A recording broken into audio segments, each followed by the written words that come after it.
UCLA basketball begins their most crucial week of the regular season beginning this week. Let's talk about it on Locked On UCLA. Welcome, everybody. It's Zach Anderson-Yoxsimer, your favorite host and your die-hard UCLA Bruins fan, D1 play-by-play broadcaster. Well, thanks for making it your first listen, Locked On UCLA. That is each and every day. It's free where it's your podcast, and it's available on YouTube. Thanks for your support. And most importantly, this episode is brought to you by LinkedIn Jobs. No intro this day because with bad Wi-Fi becomes a broken intro. So Locked On UCLA, yada, yada, yada, yada, yada. Boom, there you go. There is your intro. And welcome back to Locked On UCLA. Lots has happened since we last talked to you a couple of days ago, reacting to the men's basketball win, women's basketball, men's basketball, football news. We're hitting it. Let's get right to it. UCLA men's basketball had a pretty interesting week. You took on a Utah team who was kind of surging, came off a loss against Oregon, and looked like maybe one of the top two teams that could compete in the Pac 12 with what the records were at the time, only for them to be without their leading scorer, and UCLA handles the Utes, and then the Utes go and lose to USC. Then the Bruins had to wait and take on Colorado on a rainy Saturday evening, early evening in SoCal out at the Poly Pavilion, and continued their dominant home ways. 25-1 are the Bruins in their last 26 home games, and it's been quite a long time since they've lost with fans fully in attendance at Pauley Pavilion. So the Bruins, 13 in a row, have moved up to the top 5 after a couple of top 10 teams lose once or twice in UConn's case. So UCLA, based on the AP polls, Mail in the Ken Palm rankings, and USA Today coaches poll, they're fresh on the verge of becoming a top seed in one of the four regions, preferably the West, unless something crazy happens. And UCLA's right there on becoming one of the top teams, if not the top two-loss team in the country, just below the Alabama Crimson Tide. So for UCLA, they sit here heading into a crucial week against Arizona, Arizona State. And arguably, based on what's happened lately with Arizona, you could argue that the Arizona State matchup might carry more weight than the Arizona game on Saturday. Either way, I think they average evenly, even though the Sun Devils aren't ranked, and Arizona, with their only two losses, is still just outside the top 10 after their most recent loss. The Bruins sit here. If you go 1-1, that can look good for your hopes. You go 0-2, that's going to drop you a seed line down and then two seed lines down, maybe from a 2 to a 3, as opposed to moving to a 2 to a 1 if UCLA can win. Again, at the time of this recording of this podcast, there hasn't been any update necessarily on Amari Bailey's status, which will be crucial. If he's healthy or can contribute any part to UCLA's games this week against either ASU or Arizona, the Bruins will need it. Because against Colorado, UCLA showcased the ability to grind one out defensively and go on a big run, especially at home in front of a raucous home environment, and take down the Buffaloes against two teams in the Utes in Colorado who had some meat in the post that could have given UCLA some trouble. But Bona dominated Thursday against Utah with no big man and Brandon Carlson in the middle.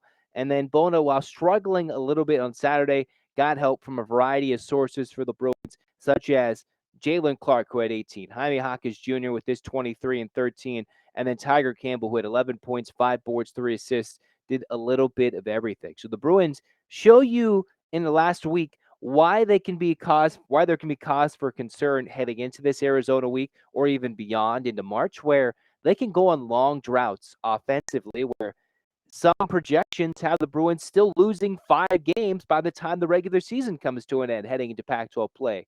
And then there's reasons to say this is probably the best UCLA team since they've been to the Final Four before Mick Cronin, way back to the Ben Howland days, and a team that went to the Final Four 3 years consecutively under Ben Howland.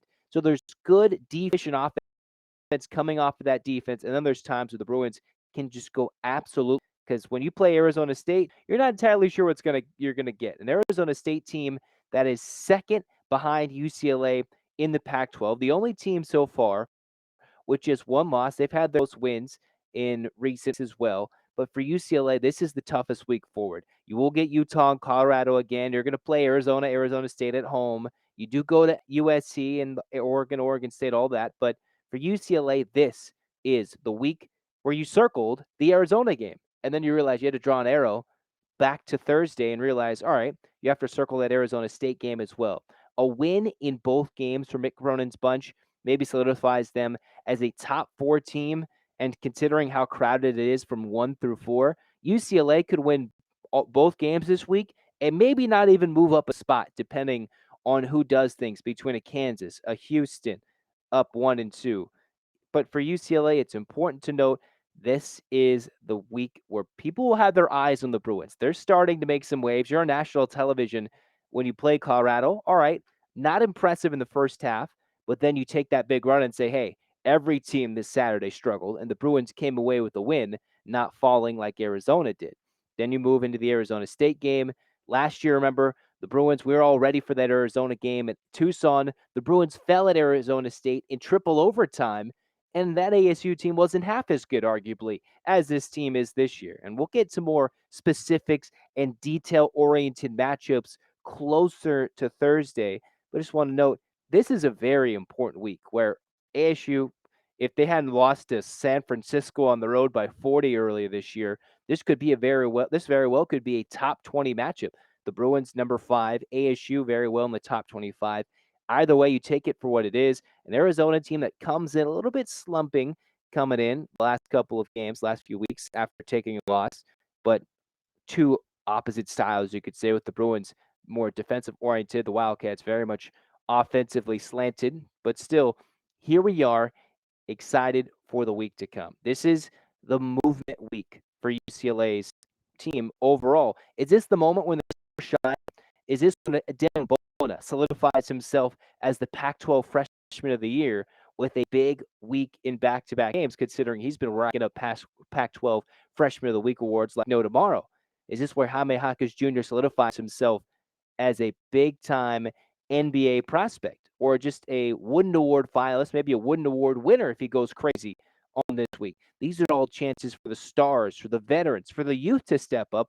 But most importantly, I think it comes down to the health of Amari Bailey. If he's available and set to go, it's been said Mick Cronin's not necessarily he's not really horrible at the outlook in terms of his injury, says he should be coming back. It's just a matter of when is he healthy, and is this the week for Amari Bailey to come back? Because as we saw, the Bruins could not get any bench production against Colorado. That is the biggest thing going forward. Can the Bruins get bench production from anybody coming off in their most recent game against Colorado? 68 points, all from their starters. No Zonka, no Andrews, no McClendon, Etienne, Nuba. None of those guys could score off the bench. And I've been an advocate fairly recently of Singleton staying in the starting lineup, even when Bailey is healthy and hopefully ready to go, which is how it probably might play out until Bailey's fully healthy. But UCLA needs some bench production. If you're going to go deep in March, you don't want to rely on just 5 players playing 32, 33 minutes a game. And I know rotations get cut, and they did get cut when UCLA got their Final Four run the first time and were just that close. One half-court prayer miracle in the Final Four from Jalen Suggs' heave against Gonzaga a couple years ago from playing for a national championship against the Baylor Bears. But again, for the Bruins, this is the week to assert your dominance and prove to the rest of the nation that this is a team to be beat, or a team that just can't be beat, looking to get wins 14 and 15 in a row. But again, bench production and the health of Amari Bailey will be key.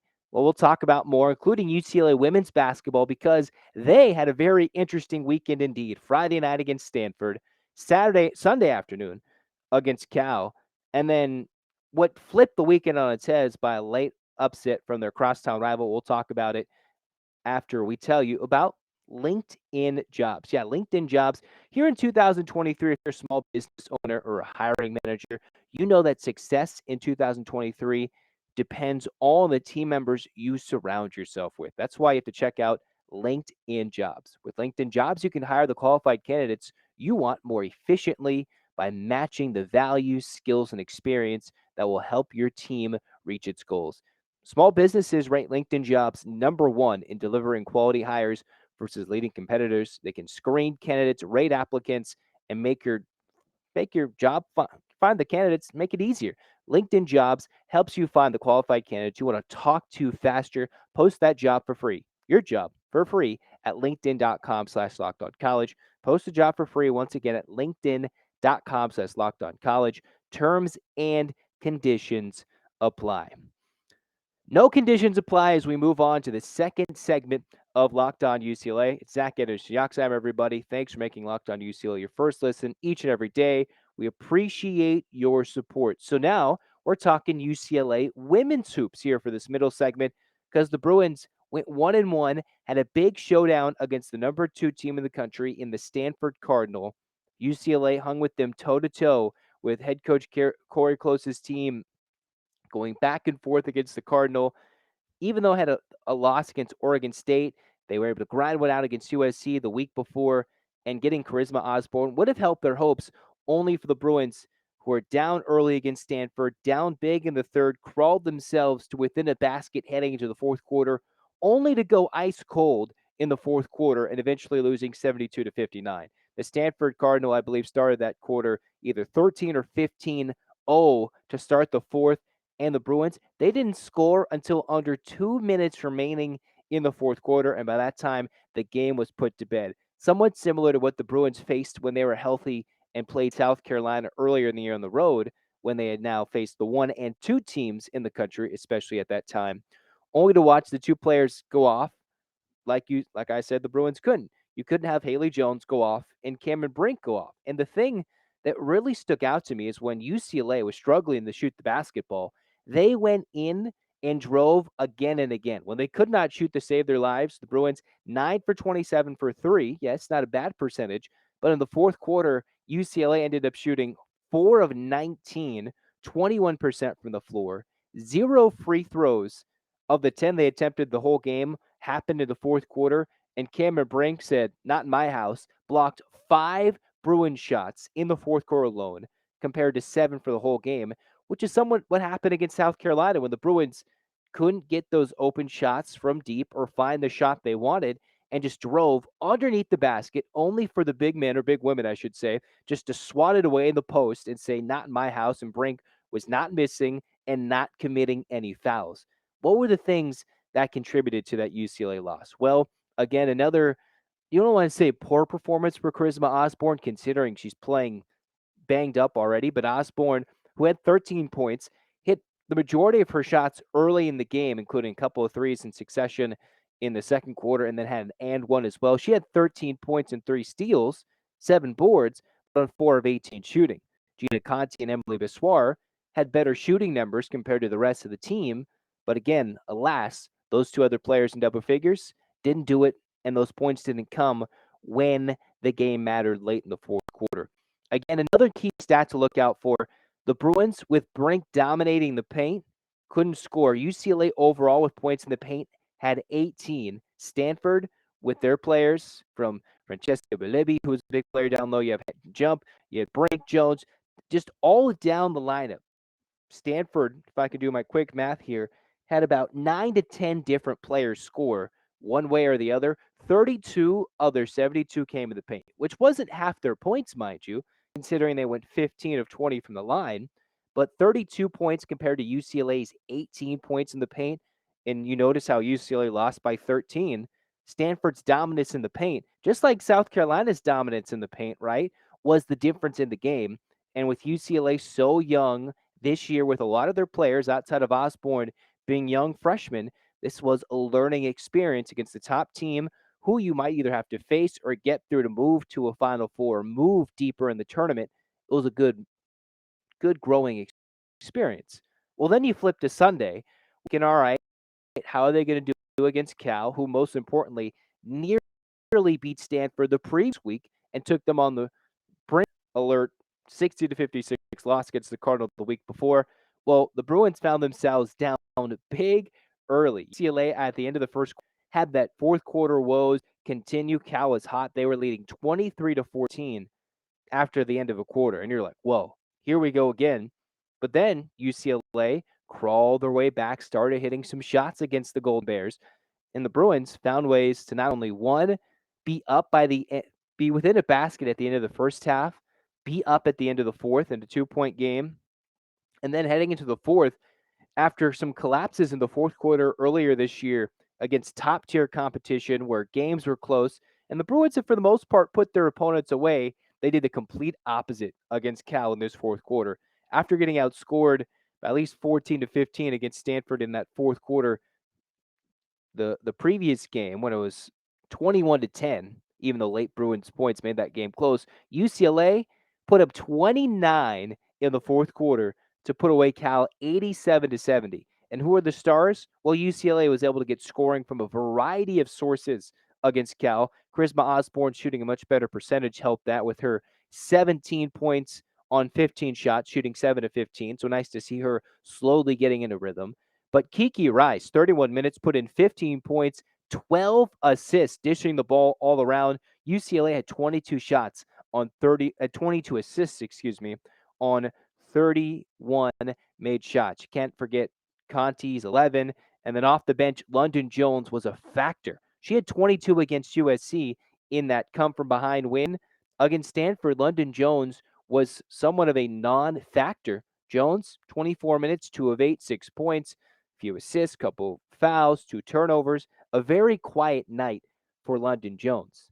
Well, against Cal, help igniting the rally, she had double figures off the bench, which was key because sometimes UCLA doesn't know where to get their scoring from if it isn't Osborne setting up and creating her own shots to get the Bruins some key buckets and key moments. So UCLA, watching them from one game to the other, learning their lessons, albeit different competition, I'll give you that, coming through and getting the complete opposite fourth quarter, showing, hey, in a close game, they were down the whole game. They exploded and put the game to bed, winning this by 17. And then, funny enough, across town, you don't want to give them any respect, but hey, USC went and beat Stanford by 9. So that makes UCLA's wins against USC that much better, considering they've already swojins in January, December. And then it also makes you think, well, Stanford's beatable. UCLA's got to play Stanford February 20th at Maples Pavilion on a Monday night, which should be also watched to see what adjustments the Bruins and Coach Close can make heading to that second matchup, and see in a Pac-12 conference, because of UCLA's loss, they dropped to number 9, just behind Utah at number 8 in the top 25. There are 6 teams in the Pac-12 that are ranked in the top 25. That is tied for the most teams of any conference ranked in the top 25. I believe it's either the Big Ten or the ACC. I forget off the top of my head. Either way, UCLA, they're sitting there number 9, just behind Utah, who's 8, and they'll have to go take on the Utes in Arizona and Oregon again, who's ranked. And, Cal's close, and they've been scrappy these last few games. They're not even they're 1-5 in Pac-12 play. USC just beat Stanford for the first time in 8 to 9 years, and they're not even ranked, and the Bruins had to scrap to beat them twice. So in a very competitive conference, UCLA can maybe slide themselves personally up to a 2. That's as high as I think UCLA, the women, can get this year. But you want to not have to go through a top 4 seed until at least an Elite 8. You don't want to get pushed down to a 4 or 5 and put yourself in a more hostile environment on the road. Maybe if you do it horribly, you have to go through South Carolina on the road in a Sweet 16 Elite 8 battle. The more you win, the more you can compete in this Pac-12 conference. You can move from that 3 to a 2, or dare I say it, maybe even a 1 if you can get things going in your way and host in the first couple of rounds and not go on the road down the line into tougher places. Either way, it's good to see UCLA getting wins and moving forward with some good results. So it's interesting to see how the fourth quarter exploded and how things changed, considering Stanford moved from the 2 spot to the 4 spot after losing their second game this season on the road to an unranked USC. So those will be things to keep in mind when going forward for the UCLA women. And to end this podcast, as we move forward from men's and women's basketball, we're going to talk a little bit about football recruiting news, but not before we can talk about BetOnline, which is your number one source for all your sports betting information, stats, news, and analysis. Get the latest odds and trends for every professional and amateur league out there. Pro football, the playoffs are going. You got basketball, NBA action. They've got it all with betonline.net. If you love sports podcasts, you can find it as well at BetOnline. Just look up your fastest and easiest ways to get your sports betting information with BetOnline. Head to the website today or use your mobile device to learn more. BetOnline, where the game starts, where it starts. And where this third and final segment ends here with Locked On UCLA, I'm thinking, let's talk football. The portal closes in a couple days. And UCLA, while they've already feasted, and depending on which composite ranks you want to use for rankings, whether it comes to top 25 classes, when it comes to class of 23 recruits, transfer portal gets UCLA, who just got J. Michael Sturdivant, makes them into a top 10 transfer ranked class, not even a top 5 anymore, but they've been moved to a number 8 spot depending on which composite rankings you can get. This is what I thought. One, UCLA just got a transfer O lineman, which is Caleb Walker out of the College of the Sequoias, who, if you look at, I was looking at 24/7 Sports Rank Composite, ranked as a 3-star JUCO recruit. So, as I mentioned, UCLA, beyond their need for defense, gets an offensive lineman who, all right, that's a good get, 6'5", about 285, might need to bulk up a little bit to get into the starting rotation for the Bruins, but a good get considering they offered him on January 13th or 14th, and then he committed the next day. Hasn't signed anything yet, but he's committed to become a UCLA Bruin as UCLA continues to fortify that offensive line already with a couple of recruits, some preferred walk-ons, and then now getting this guy committed through a scholarship from transferring from the College of the Sequoias, a Visalia native, coming to UCLA as they try to make sure the offensive line is good to go in front of the quarterback, considering they need to make the holds for the running backs. Got to get the quarterback upright, whether it's Dante Moore, College Lee, Garbers, whoever it is. Got to keep them upright, considering they got J. Michael Sturdivant coming in. Could they get in the portal before it closes, at least in the early window, a Gary Bryant Jr., who at this point has not had any places in terms of, I looked at crystal ball predictions every which place, not really tying him to any place. The USC receiver who went in the portal, redshirted this season, and is looking for a new home. Some people are linking UCLA to him. Is that the next receiver UCLA wants? They already got one out of the portal from the Pac-12. Can they steal one more before heading to the Big Ten, albeit with SC, in their final year heading to the Pac-12, and give whatever quarterback it is a plethora of options out wide and in the backfield?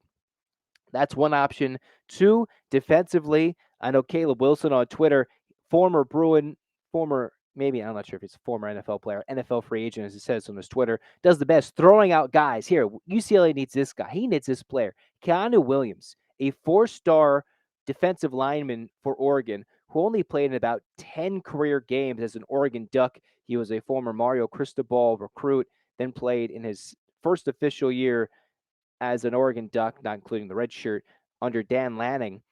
And he had like 5 tackles, a tackle for a loss, not too many stats overall in his about 10 career games. He's a 4-star defensive lineman from the class of 21 who still has 3 years of eligibility.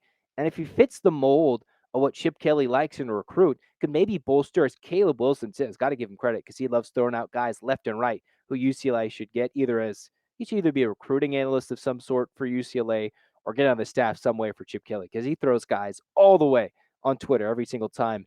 As maybe Williams can fit that mold as an interior defensive lineman, which UCLA desperately needed help with on the interior defensive line to sometimes stop the run, get pressure up the middle. Whatever it is, you got to bolster the defense from the front 7 to the secondary. Either way, UCLA can go in the portal, try and get a receiving threat. They can still try and go get, as I mentioned, Keanu Williams. That's a defensive line get. And still, Roderick Pleasant, I'll continue to mention him. He's not a transfer. He's a class of 23. A true freshman he would be coming in. Has UCLA in his top 5 and his final 5, whatever you want to call it. And he's available for UCLA to go get. So the Bruins should very much, I don't have the bag with me, go get the bag, throw it at him, and say, hey, come to UCLA. We just need all the defensive recruits we can to get talent on the defensive side of the football. And then maybe whatever scheme Bill McGovern can compile, conduct, whatever in this final year of his contract in the 23 season can be something representative of a UCLA defense that UCLA fans have been waiting and waiting and waiting for years to come. Again, the portal's only open for a couple more days before it closes and opens up back, I believe, in May. So for now, the fun and the craziness will close beyond just a couple of exceptions when it includes the FCS transfers and the grad transfer and anything crazy things. The portal will close on January 19th near the end of this week, and we'll be excited for it either which way. So expect a lot of more, crazy news to come over the next few days before it quiets down, and we're just focused strictly on UCLA basketball and softball and baseball starting pretty soon as we get excited for that. In the meantime, UCLA fans, thanks for tuning in to Locked On UCLA and making it your first listen each and every day. It's free wherever you get your podcasts, and it's available on YouTube. Like, comment, and subscribe. Go make Locked On College Basketball. You want to get your news and notes ready for your brackets in March. Locked On College Basketball. Make that your second listen today. It's a good show. Andy Patton, Isaac Shade. I've been on that show once or twice. It's a fun time. Go check it out. Locked On College Basketball. In the meantime, Bruins fans, you know how to end this show. 8 clap time, baby. And 1, 2, 3, 4, 5, 6, 7, 8. UCLA. UCLA. Fight, fight, fight. Yeah, that's right. That's right. We're excited here on Locked On UCLA. This has been Locked On UCLA. Go Bruins.